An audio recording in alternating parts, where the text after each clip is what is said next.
Hi friends, నేను మీ జానకిని. మనకి ఎండాకాలం వచ్చిందండి. కొంచెం వాటర్ ఎక్కువ తీసుకుంటే ఆరోగ్యరీత్యా చాలా మంచిది. కొన్ని సమస్యలు ఎక్కువ అవ్వకుండా ఉంటాయండి. చూడండి ఫ్రెండ్స్, ఇవి బార్లీ గింజలండి. చూడండి, బార్లీ గింజలు తెలియని వారు ఎవరైనా ఉంటే చూడండి, ఇలా ఉంటాయండి. వీటిని మనం మిక్సీలో వేసుకొని పిండిలాగా కానీ నూకలాగా కానీ చేసుకోవచ్చు ఫ్రెండ్స్. బార్లీ గింజలు ఆరోగ్యరీత్యా చాలా మంచిదండి. చక్కగా మనం మిక్సీలో వేసి నూక ఆడించుకొని ఒక గంట సేపు ఎండలో పెట్టుకొని చల్లారిన తర్వాత గాజు సీసాలో వేసి పెట్టుకోండి. బార్లీ గింజలు రోజుకో గ్లాస్ తాగితే చాలా మంచిదండి.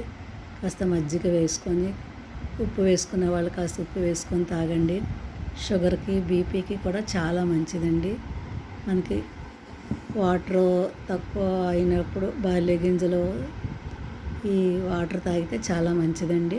కొంచెం యూరిన్ తెల్లగా వస్తుంది. చక్కగా మీరు అందరూ రోజుకి ఒక స్పూను మరగబెట్టుకొని చక్కగా తాగండి. ఆ నూక లాంటిది కూడా తినేవచ్చండి. పీచు పదార్థం ఎక్కువగా ఉంటుందండి.